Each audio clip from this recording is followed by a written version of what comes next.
This is the early edition, a curated weekday guide to major news and developments over the past 24 hours, curated by Veronica Galka and read by an automated voice.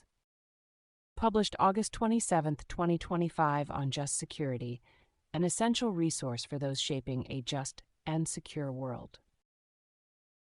Here's today's news. Israel-Hamas war. The Israeli military yesterday said that it had carried out a strike on Gaza's Nasser hospital that killed 20 people in order to destroy an observation camera that was placed in the area by Hamas militants. The military did not provide evidence for its claim about the camera's presence, or that 6 of those killed were Palestinian militants, and did not explain why the first strike was followed by a second strike minutes later. The location targeted by Israel's attack was regularly used by news outlets for live streaming. Isabel Kirshner and Eric Toller report for The New York Times. Max Saltman, Dana Carney, Oren Lieberman, Tal Shalev, and Helen Regan report for CNN. Egypt has started providing security training to hundreds of Palestinians to be part of a force that would provide security for post-war Gaza, Arab officials said. Most of the Palestinians in the force would come from the Palestinian Authority's security services in the occupied West Bank, the officials added. Somerset and Benoit Faucon report for The Wall Street Journal. Israel-Hamas war, U.S. and international response. In a letter to the Israeli Prime Minister Benjamin Netanyahu, French President Emmanuel Macron yesterday argued that France's call for the creation of an independent Palestinian state did not promote anti-Semitism and is an essential path to security for Israel. Commenting on accusations that he had not done enough to protect French Jews, Macron also called anti-Semitic attacks an abomination, combating which has been his absolute priority since day one. Catherine Porter reports for The New York Times. President Trump will today chair a meeting on Gaza at the White House. U.S. Special Envoy to the Middle East, Steve Witkoff, said yesterday, adding that the United States expects the Israel-Hamas war to be settled by the end of the year. Separately, the U.S. State Department said Secretary of State Marco Rubio will meet with Israeli Foreign Minister Gideon Sa'ar today. Kanishka Singh and Jasper Ward report for Reuters.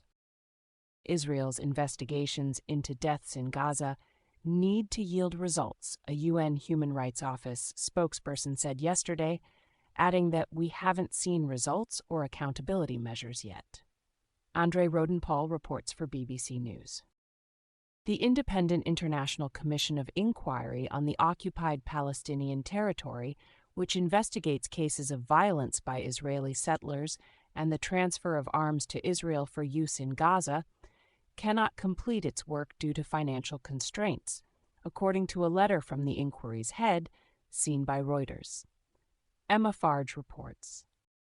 Russia-Ukraine war, U.S. and international response.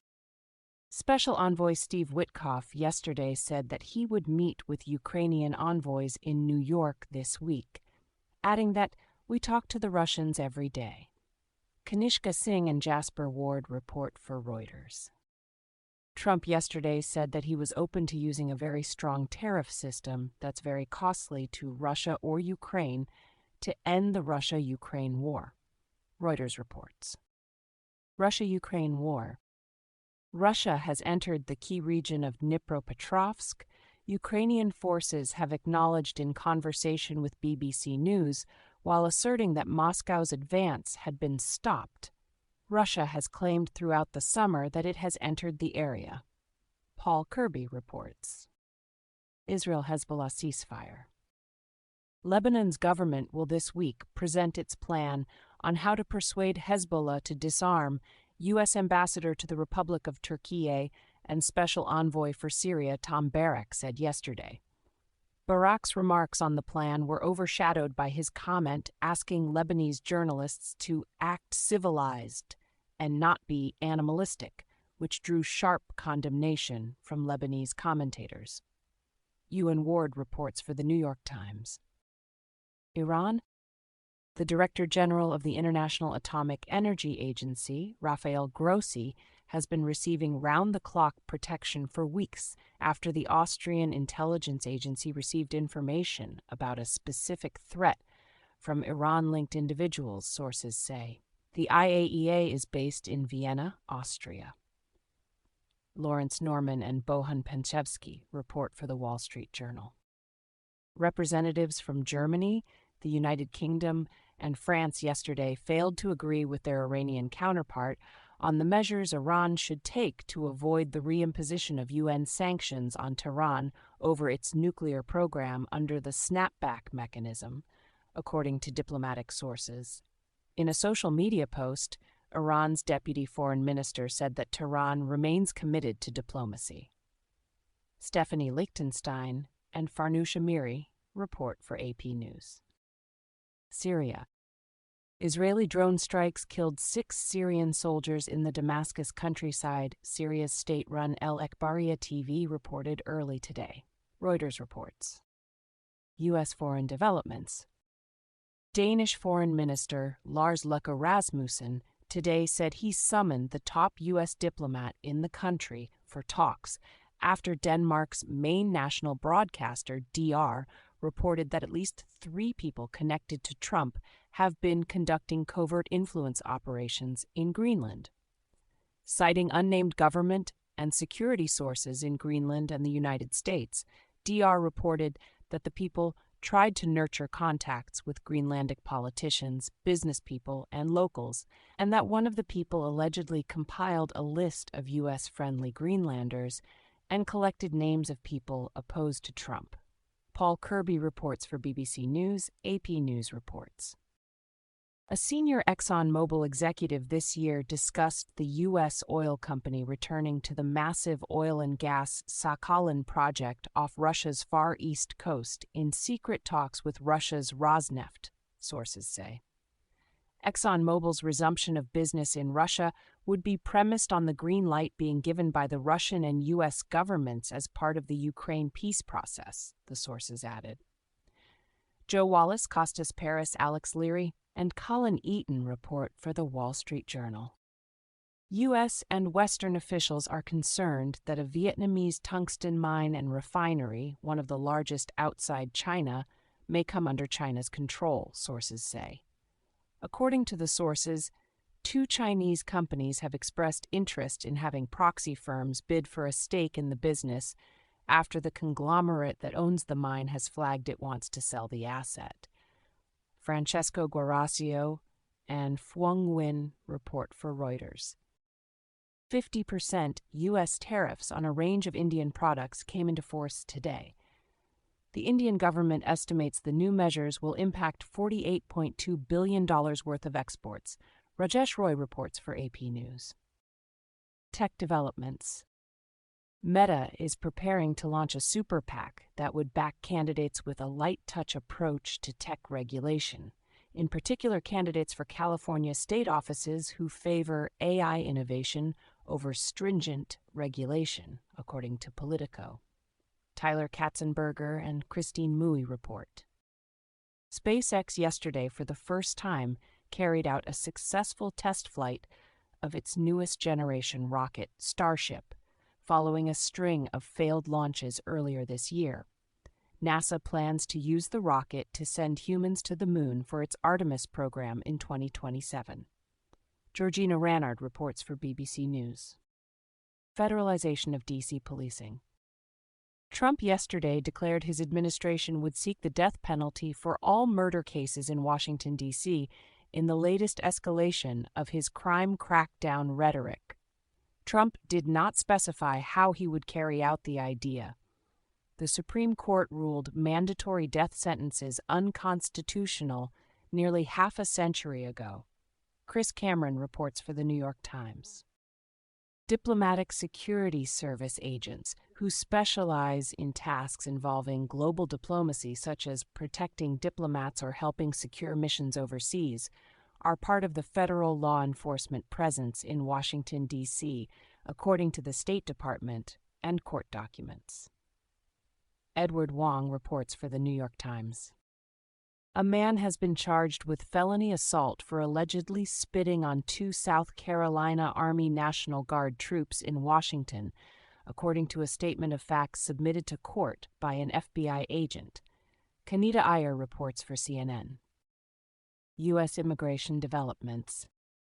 The Trump administration yesterday said it will reintroduce neighborhood checks for some citizenship applicants, restoring a practice of interviewing neighbors and colleagues of immigrants applying for U.S. citizenship that was last enforced over 30 years ago. Eric Bazale-Imel reports for Politico. Trump administration actions. Trump has told his advisors that he wants to quickly announce a nominee to replace Governor Lisa Cook on the Federal Reserve's Board of Governors, sources say. Cook's lawyers yesterday said that she plans to challenge the dismissal in court, while the Fed indicated it would abide by any court decision related to Cook's ability to continue serving. The Wall Street Journal's editorial board described Trump's attempt to fire Cook as reflective of his short-term tactics and pursuit of personal political advantage, opining that Cook deserves more due process than a presidential declaration of guilt on Truth Social. Brian Schwartz reports for the Wall Street Journal. Tony Rahm reports for the New York Times. Top Defense Department officials are thinking about whether the federal government should purchase equity stakes in top defense contractors such as Lockheed Martin, Commerce Secretary Howard Lutnick said yesterday. Lutnick suggested any such purchases could resemble the federal government's recent purchase of a 10% stake in chipmaker Intel. Kevin Bräuninger reports for CNBC. The Justice Department is investigating whether FBI officials tried to hide or covertly destroy documents that could cast doubt on the inquiry into Russia's attempt to influence the 2016 election during and after the Biden administration, sources say. According to one of the sources, the investigation appeared to be focusing on a claim made in an article published by Fox News that alleged that thousands of pages of classified documents related to the Russia investigation had been found in burn bags at the FBI. Devlin Barrett and Michael S. Schmidt report for the New York Times. Senior Trump advisor Dan Scavino will be the new White House Presidential Personnel Office Director, Axios reports, citing White House Press Secretary Caroline Leavitt. Scavino, who has worked as Trump's aide since 2015, will succeed Sergio Gore as the administration's head of hiring. Trump has nominated Gore to be the U.S. ambassador to India. Alex Eisenstadt reports. Pennsylvania conservative election researcher and activist Heather Honey, whose distorted findings on voter data Trump cited while trying to overturn his 2020 election loss, has been appointed the Deputy Assistant Secretary for Election Integrity at the Homeland Security Department's Office of Strategy, Policy, and Plans, according to a DHS organizational chart. Honey has led a variety of research groups whose flawed analyses of election data have fueled right-wing attacks on voting procedures. Ali Swenson reports for AP News. FEMA leadership yesterday put on leave more than a dozen FEMA employees who signed an open letter protesting the agency's direction, according to sources and documents reviewed by the Washington Post. A FEMA spokesperson said that it is not surprising that some of the same bureaucrats who presided over decades of inefficiency are now objecting to reform. Brianna Sachs reports. DOJ members uploaded a live copy of the country's Social Security information in a cloud environment that circumvents oversight, Social Security Administration's Chief Data Officer Charles Borges said in a whistleblower complaint released yesterday. According to Borges, DOJ copied a database containing more than 450 million records, containing all of the data submitted as part of a Social Security application, to a DOJ-run and Amazon-hosted cloud server that apparently did not have independent security controls that would allow the host to see who was accessing the data and how they were using it. Zach Whitaker reports for TechCrunch.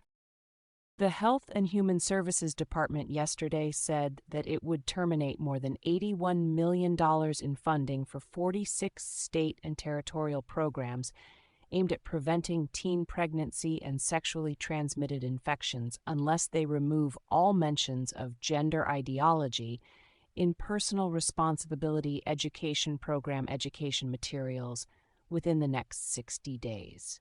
Adriel Bettelheim reports for Axios. Trump administration litigation. A federal judge yesterday dismissed the Justice Department's lawsuit against all 15 federal district judges in Maryland, ruling that a lawsuit by the executive branch of government against the judicial branch for the exercise of judicial power is not the proper way to challenge a judge's decision, and that allowing the government's legal challenge to continue would ensnare an entire judicial body and its principal officers in novel and potentially calamitous litigation. The Trump administration brought the challenge in a bid to void a standing order issued by Maryland's Chief Judge George Russell that imposes a temporary stay of 2 business days for deportations challenged by the deportees in court. The DOJ said that it would appeal the decision. Lawrence Hurley reports for NBC News. Salvador Rizzo reports for The Washington Post. Milwaukee County Circuit Court Judge Hannah Dugan cannot invoke judicial immunity to seek dismissal of federal charges filed against her by federal prosecutors, a federal judge ruled yesterday. Prosecutors charged Dugan with knowingly concealing a person sought for immigration arrest and obstructing DHS deportation proceedings. The judge held that there is no basis for granting immunity simply because some of the allegations in the indictment describe conduct that could be considered part of a judge's job. Ely Brown and James Hill report for ABC News. The Justice Department yesterday filed an emergency appeal asking the Supreme Court to allow the Trump administration to withhold billions of dollars in congressionally appropriated foreign aid funds before the end of fiscal year next month. Josh Gerstein and Kyle Cheney report for Politico. The Nonpartisan Democracy Defenders Fund group yesterday filed a lawsuit challenging the DOJ's refusal to respond to the group's Freedom of Information Act requests, asking for documents from the Jeffrey Epstein investigation that mention Trump or his Mar-a-Lago estate. Josephine Walker reports for Axios. Thank you for listening to Just Security's Early Edition today, August 27, 2025.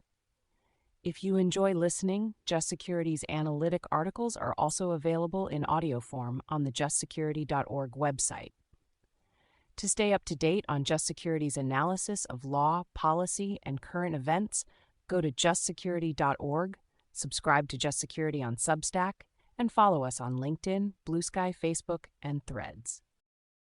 In case you missed it, yesterday on Just Security, the Just Security podcast, What Just Happened, John Bolton Search Warrants by Mary B. McCord, Zachary Myers, and David Aaron. Raising the Cost of U.S. Coercion Against the ICC by Devika Havel. The AI Action Plans, How Similar Are the U.S. and Chinese Playbooks by Scott Singer and Pavlo Zvenihorodski.